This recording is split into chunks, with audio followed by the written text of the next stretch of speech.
Mutton प्रेमी सावधान, मांसर यही पार्ट को खाउथिले हेबो कैंसर। एबेठू हो जातु सतर्क, आउ खातु नहीं। मटन केउ पार्ट खाइले उपकारी और केउ पार्ट खाइले अउपकारी ताहा आमे आज जानिबा। वर्तमान शीत ऋतु चलीछि, एही दिन रे लोकमानक मध्यरे मटन पई क्रेज लगी रही। मटन कहिले लोक माने छेली मांस को बुझंती, किंतु टेक्निकल उभय मेंढा और छेली मांस को मटन कहा जाए। यह रेड मीट वर्ग रे आसी थाए। बहुत भल परिमाणर आयरन, प्रोटीन एवं अन्यान्य विटामिन थाए। अनुसंधान अनुसार 100 ग्राम मटन रे 33 ग्राम प्रोटीन थाए। यह सहित साधारण व्यक्तिर दैनिक प्रोटीन आवश्यकतार प्राय 60% पूरण हुए। यह सहित एथिरे थिबा आयरन, जिंक एवं विटामिन B12 रो परिमाण मध्य बहुत भल।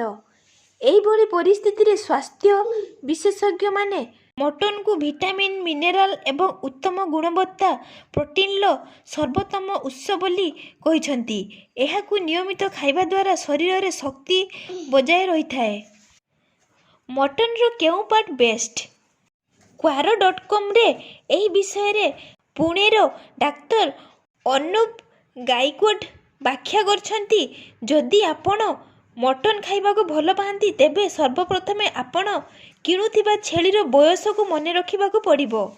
हाराहारी 8 रु 10 किलोग्राम ओजन विशिष्ट एक छेलीर मटन सर्वोत्तम। से कहिसंती जे मटन रंगरू अनेक किछि जणा पड़ी पारे। गोलापी रंगर मांस सर्वोत्तम। यह व्यतीत जदि आपण मटन तरकारी रांधिबा को चाहती तेबे आपण खंडगुडी को छोट रखिबा उचित। बड़ खंडगुडी को रांधिबा पई अधिक समय नै थाए एवं भल स्वाद मध्य लागे नाही। आहुरी मध्य मटन रे पर्याप्त परिमाण रे हाड़ रहिबा उचित। हाड़ सहित मांस भल। आपण मांस और हाड़र अनुपात को 70:30 रे रखिबा उचित। डाक्टर अनुप आहुरी मध्य कहिसंती जे जदि आपण मटन रो सर्वोत्तम स्वाद एवं पुष्टिकर खाद्य चाहुचंती तेबे आपण छेलीर आग गोड़, शोल्डर, छाती, गला, पिटी, पट्टी एवं यकृत खाइबा उचित। एही प्रसंग रे IIT बॉम्बे रे काम करुथिबा अमृता मुखर्जी लिखिचंती जे मटन तरकारी पई छेली थाई बेस्ट। एथिरे यकृत मिसेबा द्वारा एहार स्वाद बहुत बढ़ी थाए। थाई रे भल परिमाण रे हाड़ एवं मांस अछि। जणे केते मटन खाइबा उचित? लाल मांस प्रोटीन, विटामिन एवं मिनेराल रो एक उत्कृष्ट उत्स, किंतु एहार अर्थ नुहे जे आपण एहाकू अधिक खाइबा आरंभ करंती। ब्रिटिश सरकारक स्वास्थ्य वेबसाइट NHS.UK अनुजाई जदि जड़े सुस्थ वयस्क व्यक्ति प्रतिदिन 90 ग्राम रु अधिक लाल मांस खाउछंती तेबे से तुरंत एहाकू 70 ग्राम को ह्रास करिबा उचित।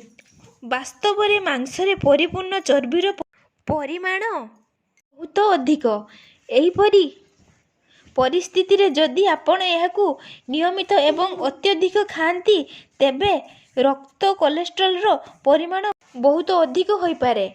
तुमे संतुलित परिमाण रे मांस खाइबा उचित, जहा फल रे तुमर प्रोटीन एवं अन्यान्य विटामिन रो आवश्यकता पूर्ण हेबो।